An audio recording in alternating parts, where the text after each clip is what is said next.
morning, it is Cody and Spencer here with you on Virtual GM, and today we have an exciting topic to talk to you about. We've kind of talked about our growth on a bunch of different episodes before, and I don't know that we ever really talked about how we grew or what was really the catalyst to that, and I think it's a really important thing for any entrepreneurs or business owners that are listening to this, or even if you're just in leadership in your hotel and you feel like, man, we don't have enough direction. There's too much unknown. So we want to really help you solve that today. And we've got a bunch of good books that you can read and some really solid direction you can take to improve your business. Yeah, totally. And I think what we're going to talk about applies to any business model. We are so niched down in boutique hospitality. I think for us, it was a concern whether this would work or not. And it's been absolutely amazing. So whether you own a boutique hotel or you have a team of vacation rental managers, or you're starting off something new in the hospitality industry and we haven't even identified what it is yet, all of this is applicable to you, and it's a really great way to just identify and document core processes, get your business streamlined, and grow with intention. And if you guys don't mind, I'm going to give you a quick ad. This episode of Virtual GM is brought to you by EOS from Gino Wickman. Entrepreneurial Operating Systems. So that's what we're talking about today. All joking aside, that is what we want to talk about. So we have an EOS implementer here in Southern Utah. His name is Craig Andrews, and he's amazing. And so he had came to Breck a while ago and said, like, I really think you should do this. It was a huge commitment financially. This was before Spencer's time. And I was afraid that we weren't at a place yet to do it. And so I was actually really against it. And we collectively, as like our leadership team at the time, decided not to do it. And then Brett came back in like a week or two later and said, guys, look, we can't not do it. Like, we're doing it. And if it doesn't work, I'll pay for it personally, but we've got to do it. And so that started the process. And so the first thing we did is we went, and again, this is before Spencer's time, and we really defined who and what Vibrant is, because we never did that before, right? Like, it's almost comical to think about that now, but we never sat down and said, here's who our target consumer is, here's what our niche is, here's our core values, here's where we're going. We just started going. Yeah, and all the while I was working with Vibrant in another capacity with another company, just as a partnership. And I thought that they had those dialed down just because of basically the feeling I got when I engaged when I came in the office and, our exchanges over the phone. I felt like that had been dialed. So when I joined the team, I was actually really surprised that hadn't been done until for 3 or 4 months prior to me coming on. Yeah, so it was really exciting because we did that. It was like, oh wow, we defined our core values, which for us at Vibrant is have heart, be fun, be competitive, be a team player, and be driven. That's what's important to us, right? So now we have a people analyzer where we're able to go and look at our current staff and say, do these people fit these boxes? And even when we interview, we go through that process too. And it's like when Spencer came on, we did a people analyzer on him and said, does he check these boxes? And it really helped us narrow down on our niche, because we would get kind of squirrely. And as a young company, you kind of want to take any opportunity you can for income. So it helped us really focus in on that. We defined our demographic, which Spencer kind of blew that up last year because our demographic was originally like Rocky Mountain West. Yeah, and then Spencer sold someone in Washington. It was like, well, it's really that's kind of Rocky Mountain West. And then we got a property in Florida, and it was like, well, maybe it's North America. And so, but it's been really good. And so we defined all the things, who we want to be, how we want to work with our clients, and we set a 1-year plan, we set a 3-year plan, and we also set a 10-year plan. So now everyone on our team knows exactly what we're striving for. We also went through and set rocks. So if anyone listening is familiar with I think it's Franklin Covey's idea. If you have a jar and you have rocks, pebbles, and sand, what do you put in first? The rocks. Right. And then you put in the pebbles and then you put in the sand, right? Yeah. But if you did it the other way around, you wouldn't have room for the rocks. And so rocks are the things that are most important to you that you need to accomplish in the next 90 days. So all of us have rocks, and we meet every week. So we have a level 10 for just our executive team, which is myself, Spencer, and Breck. Spencer runs a level 10 with the marketing side, and then we run an operations level 10. So now more than ever, like, everyone on the team really knows what they're doing. And in that level 10, you also set your task for the next 7 days. And then a big portion of it is you talk about issues, and you really you take the blinders off and you really have conversations. Yeah. Just to make this digestible for you, things that any company or business, especially working in hospitality, needs to know is what are your core values. I was just visiting with another company and asked their employees, probably 10 different employees, what are your core values? And they just said, make money. So you need to identify what are your core values. You don't need to have 20. If you have 3 to 5, that's a good number. And then there's a great book that Cody's pulling these tools from called Traction. It's by Gino Wickman. I'll include a link to it in this podcast on Amazon. You can buy it. It really is a great book, and it identifies that people analyzer tool. Yeah. Do they match up with your core values? Do they get the job? Do they want the job? Do they have the capacity to do the job? It helps you identify where people fall in line in an accountability chart, and it defines their roles quickly, so there's never any confusion. It shows the process, where they fall, I don't want to say in the pecking order, but basically how their job function works, who their direct report is, why they're working in that position, right? And that's the accountability chart. Yep. And that's different than like an org chart, because it's not titles, it's accountability is what you're supposed to do, and then how the communication is supposed to flow. And so for us at a small company, like our office is only 1,000 square feet, so you feel like anyone can talk to anyone, and of course they can, but we want to establish that you go through the appropriate channels, so that way everyone is in the know who needs to be in the know, and you're giving your leaders the appropriate time to develop their leadership skills, because they're talking to the team that they're directing. Yeah, and not to name names or anything, but we've worked with someone prior, and I would venture to say there's probably a few of our properties that have their core values documented, right? And you're not failing if you don't. That some do and some don't. And one big core value for Vibrant is that we have heart. And we were in a meeting with a client and we were discussing Christmas bonuses.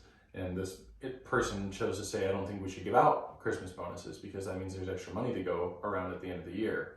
And there isn't any. Right. Which, to me, is just not the place that I want to work. Yeah, it's really important for us to really embody, and really we want our clients to embody those core values too. Right. Like, it's important for us, and so we do a people analyzer with our potential clients too, to make sure that they're a good fit for our program, and it's really changed the way that we operate. I mean, we would have never had the consistency that we do, and really I think that oftentimes as leaders or as owners, you think your team knows what you're working for, but they really have no idea. Right? Like, we were all, looking back now, all of us were just in individual silos, just working on whatever was in front of us. Not really concerned about, like, if Spencer's right there, I'm going this way and he's going that way, and we didn't really ever communicate. But now we all collectively know, and not only do we know, like, big term, that big, hairy, audacious goal from Jim Collins and Good to Great, but we know in 3 years, here's where we're going to be, and here's where we're going to be in 1 year, and we also break it down every quarter. So on those rocks, we've got our objectives for the quarter, so everyone in the team truly knows what we're working towards. Yeah, and those rocks usually are facing towards 1 year goals. Yeah, right. And so I thought, honestly, that we could do it ourselves.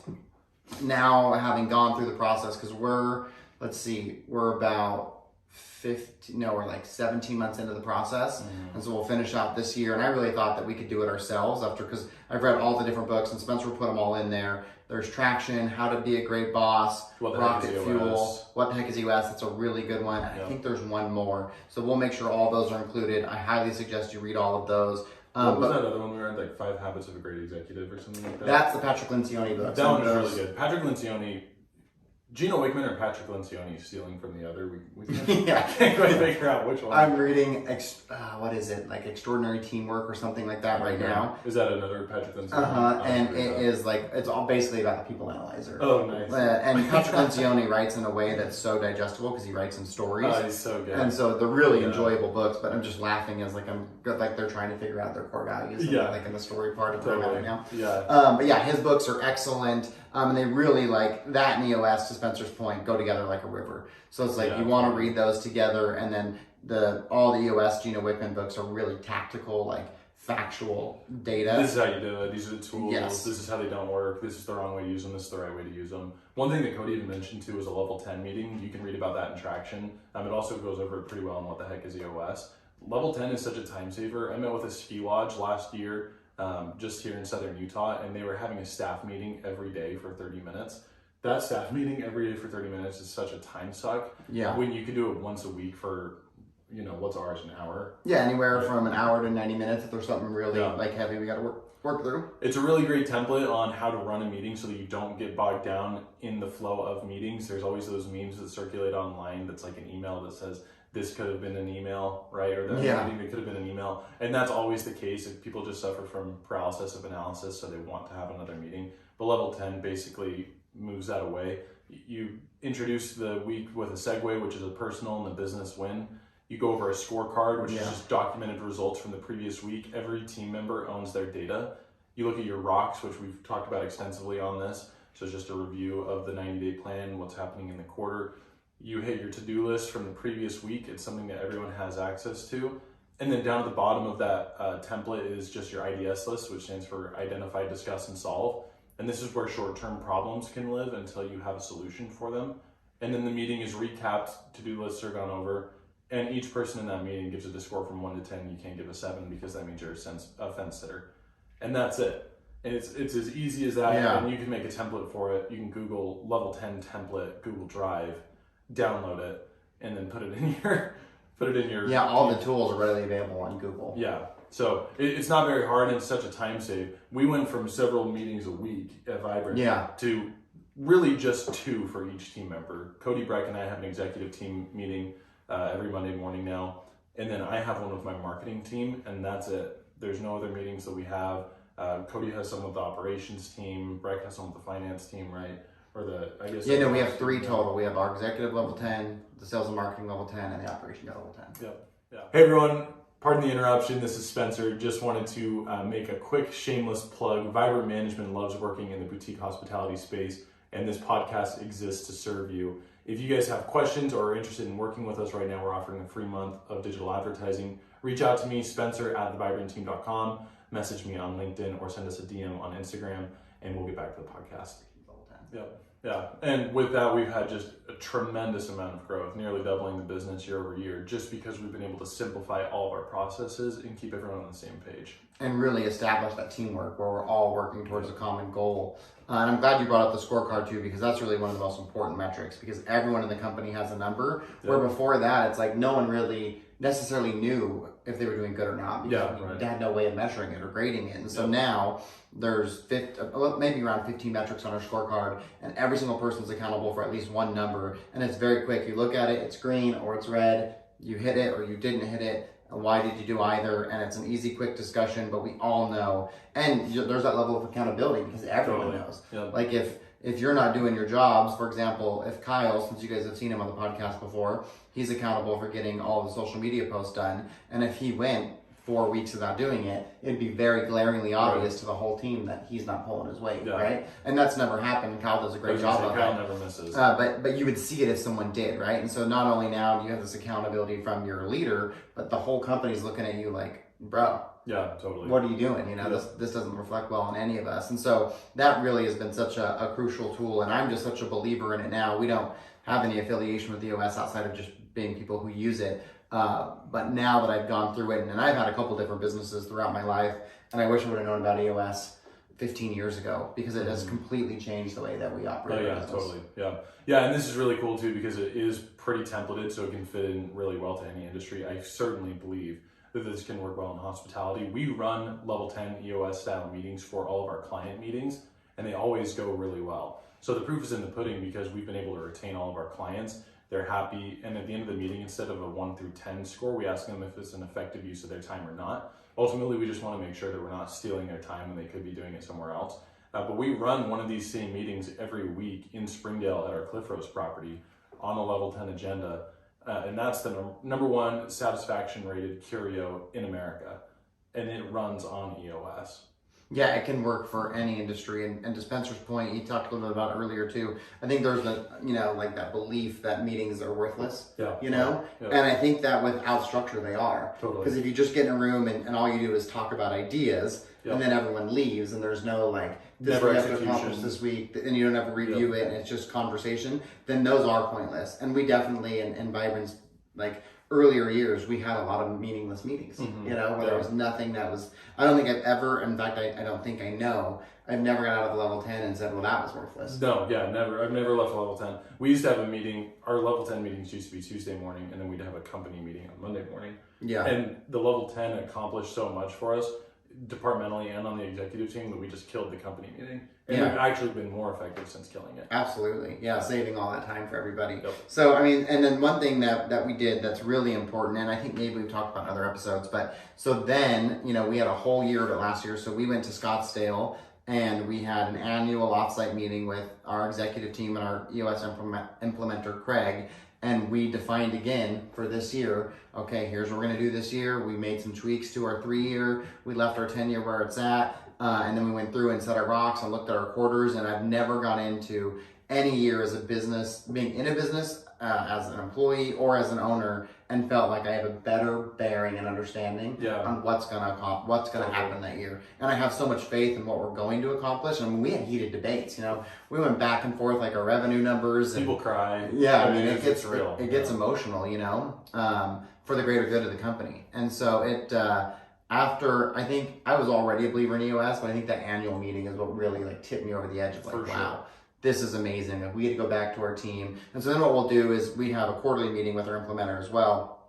And then after that, we take all that information and we always have an event with our team. So we did a golf event. We went to Big Shots, which is a Top Golf. We had a pool party. We had a Christmas party here at the house. And then we're informing all the team on all of those things. So everyone, no matter where you're at in the organization, all knows what we're marching towards. And so I think what I'd recommend first and foremost for all of our listeners, get out there, purchase those books, do your due diligence. I highly recommend pursuing an EOS implementer. It is rather expensive, but it's absolutely worth it. If you're not at a stage yet where you feel like you can commit that kind of a financial commitment to your business, reach out to us. Totally. And we'll do it for free, at least giving you an introduction and get you, like Spencer talked about, your L10s and your accountability charts. We'll help facilitate that for you because we're such believers in it. And we can certainly help you execute and work through EOS in your company. And we'd be happy to do that. Yeah, it's really easy. It takes some getting used to, but once you're in the system, it's absolutely amazing and it just becomes second nature. Anything else you think that we should add that they need to know? I think that's it. Okay, take action. First book you should get is Traction. Go purchase that today. If you read that and you like it, reach out to us and let us help you get started on that process, or reach out to us and we'll connect you with Craig. If he can be your implementer, that would be amazing for you. He's great. If not, he can get you connected with an implementer in your area. And then I think we also have a promotional marketing you want to maybe talk about? Yeah, right now, until the end of the month, we're offering a free month of digital media advertising. So just reach out to me. Thank you to everyone who's reached out over LinkedIn or email or has called us or DM'd us on Instagram. We're really excited that this podcast is starting to get some traction, no pun intended with the name of the book. But we're really getting a lot of people that are starting to listen to it. We're about to cross 1,000 downloads. We have guests that are now lined up. So we really hope to share those guests with you. We hope to have WebRes Pro on. We have another really great strategic partnership with a company called Stash, which is a boutique reward system, point system. I really think this is going to be an amazing year for Vibrant. So reach out to me for a free month of digital advertising. There's no agreement, no contract to it. We'd really love to show you what we're able to do. And Sean Cannell, if you're listening, it is Friday in Utah. Yes, sir. Thank you so much. You guys have a great day. Enjoy the rest of your week. Hey everyone, sorry to bother you. This is Cody with Virtual GM. I just want to say thank you to WebRes Pro. It is one of our featured partners, and they, like our other partners, make this podcast possible. If you're looking for the best PMS around with the most integrations, make sure you go and check out WebRes Pro.